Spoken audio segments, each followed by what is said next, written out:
साताऱ्यात मी थेट गाठलेलं आहे नरू आजींना. आधीच्या सरू आजी आता नरू आजी झालेल्या आहेत त्या, आणि देव माणूसच्या सेटवर मी त्यांना गाठलंय.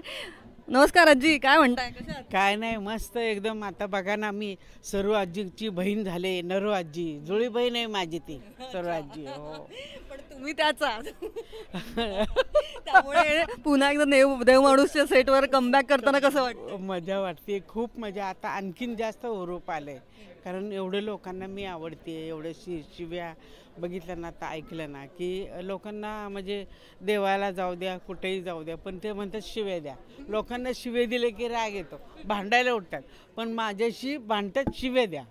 हो. त्यामुळे ही एक वेगळी डिमांड, वेगळीच मला हे मिळाली आहे, प्रसिद्धी वेगळी. वाट बघत होतात का या मला नाही वाटत की जगात पहिली स्त्री असेल की शिव्या देणारी लोकांना आवडती.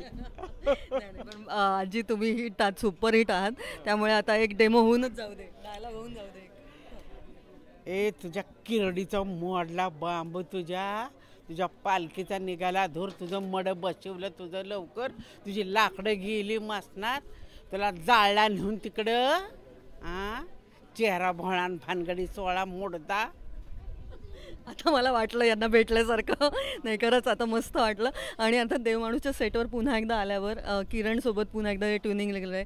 यावेळेला आप्पा पण आहेत. आप्पा पण आहेत खूप, त्यामुळं खूप आणखीन मजा येणार आहे, कारण आप्पा पण तसे खूप जॉली आणि मजेशीर आहेत आणि चांगलं म्हणजे सहकार्य करतात. त्यामुळे तेव्हा तुम्ही दुसऱ्या शहरात होतात, आता तुम्ही साताऱ्यात आलेला आहात, तर साताऱ्यातल्या शूटिंगची तेव्हा पण वाईला होतं.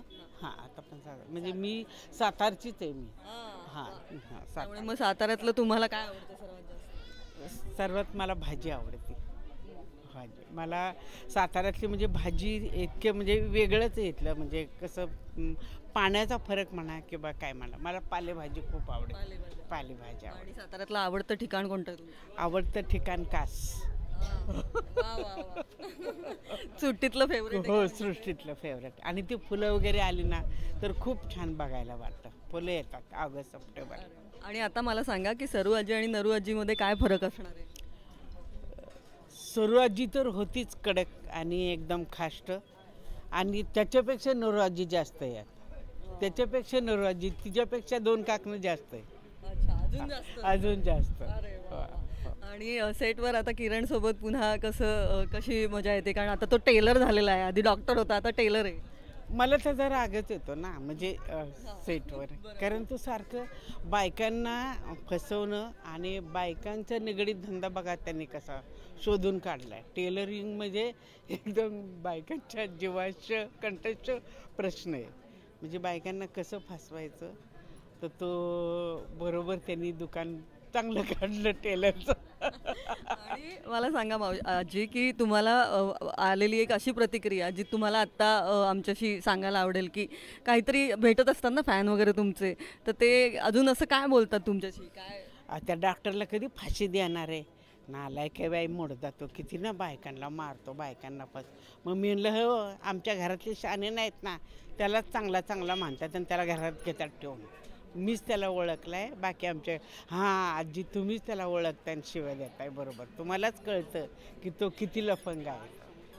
आणि आजी या रोलमुळे, या भूमिकेनंतर तुम्हाला आणखी पण चांगले रोल मिळाले, तर देव माणूसनी तुम्हाला काय काय दिलं? देव माणूसनी मला प्रसिद्धी दिली, म्हणजे हे पण मिळालं मला, चांगले सिनेमे मिळाले, वेब सिरीज मिळाल्या, आणि विशेष म्हणजे मला हे इन्व्हाइट म्हणजे कार्यक्रमाला मला बोलवतात. सरू आजी पाहिजे. सरू आजी काय बायकांचा कार्यक्रम असला की शिव्या द्यायला आणा सरू आजीला. एन्जॉय करते खूप छान.